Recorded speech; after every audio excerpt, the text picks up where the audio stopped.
Hello students, welcome to my web physics channel. आज का हमारा क्वेश्चन है a student set up the following apparatus for preparing and testing hydrogen gas in laboratory. मतलब एक विद्यार्थी है जो कुछ apparatus को अरेंज कर रहा है, ठीक है। तो किस लिए? तो हाइड्रोजन गैस को प्रोड्यूस करने के लिए या तो हाइड्रोजन गैस को टेस्ट करने के लिए, ठीक है। तो यहाँ पर देखेंगे कि हमारे पास जो है कुछ एक डायग्राम दिया हुआ है ना। वह डायग्राम हमारा इस प्रकार से देखो, ये हमारा टेस्ट ट्यूब है। इसके अंदर जो है वह डेली सल्फ्यूरिक एसिड लिया हुआ है और जिंक का ग्रेनल्स लिया हुआ है। और जो भी यहाँ प्रोसेस हो रहा है, रिएक्शन हो रहा है, वह रिएक्शन होने के बाद यहाँ पर कुछ गैस को प्रोड्यूस कर रहा है। वह गैस जो है हमारा इधर से आकर के यहाँ पर बबल के रूप में जो है ये बाहर निकल रहा है, ठीक है। तो इसी को हम लोग को स्टडी करना है केयरफुली, यानी ध्यानपूर्वक इसको देखना है। और इसके देखने के बाद हमको जो है यहाँ पर नंबर 1 में जो क्वेश्चन दिया हुआ है उसका आंसर देना है।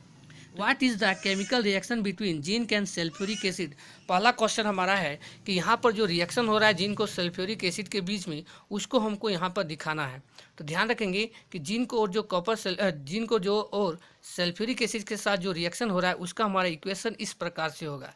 जैसे ये हमारा हो गया जिंक और ये प्लस हमारा हो गया H2SO4, ठीक है। ये जब रिएक्ट करेगा तो ये हमको देगा, है ना, ZnSO4 और प्लस H2 देगा। मतलब ये हाइड्रोजन गैस को प्रोड्यूस करेगा, साथ में ये जिंक सल्फेट का फॉर्मेशन करेगा इस, है ना, अपरेटस जो यहाँ पर अरेंज किया गया है इस अपरेटस में, ठीक है। तो ये हो गया हमारा पहला का आंसर। अब हम लोग चलेंगे दूसरा में।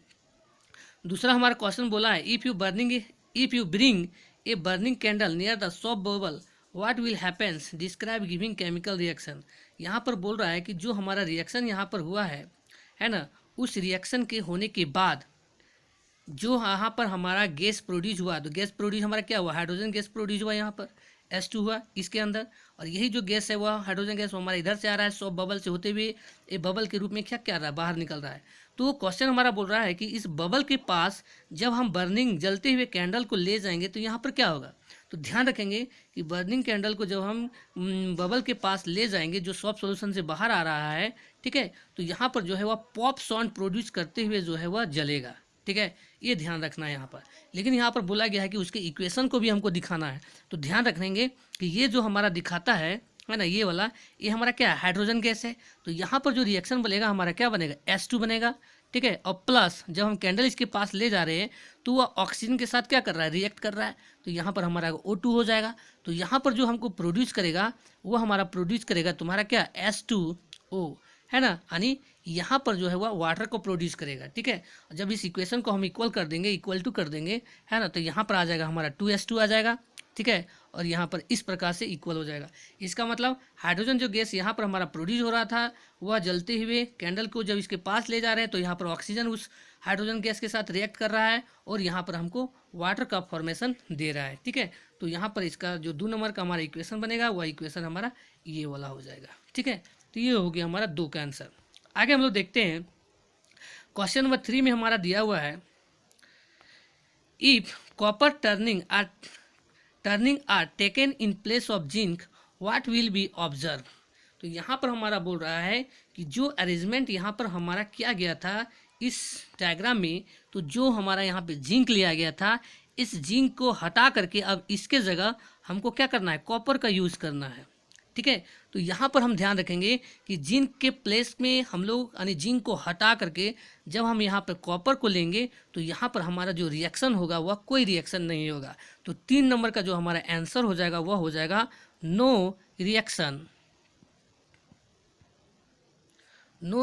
Will take place. ये हो जाएगा हमारा सी का आंसर, ठीक है। ये हो गया हमारा आंसर सी का, ठीक है। मतलब जो जिंक हम यहाँ पे यूज़ किए थे उस जिंक के जगह अब वो कॉपर का यूज़ कर रहा है। तो कॉपर जो होता है ना वो हाइड्रोजन से कम रिएक्शन होता है, यानी कम रिएक्शन करता है, ठीक है। यानी इसका रिएक्टिविटी जो है कॉपर का हाइड्रोजन से कम है, जिसके कारण से जो है ये क्या करेगा, है ना, कि वह H2SO4 के साथ वह रिएक्ट नहीं करेगा। तो यहाँ पर हमारा आंसर हो जाएगा नो, है ना, रिएक्शन विथ टेक प्लेस, ठीक है। तो ये हो गया हमारा 3 का आंसर। आगे हमारा क्वेश्चन नंबर जो दिया है 4 में वह हमारा है if sodium hydroxide is taken in place of sulphuric acid and the tube is heated what will observe. अब यहाँ पर बोल रहा है इस क्वेश्चन में, 4 नंबर क्वेश्चन में, कि जो हम सोडियम हाइड्रोक्साइड लेंगे यानी किस जगह पर, जहाँ पर हम सल्फ्यूरिक एसिड इसको हम लिए थे, इस सल्फ्यूरिक एसिड की जगह अब हम सोडियम हाइड्रोक्साइड लेंगे यानी NaOH लेंगे। ठीक है, तो ये हो गया हमारा, है ना, सोडियम हाइड्रोक्साइड हो गया। ठीक है, तो यहाँ पर देखेंगे कि हमने पहले जिंक को सल्फ्यूरिक एसिड के साथ रिएक्ट करवाया था, तो वहाँ पे हमको हाइड्रोजन गैस दे रहा था।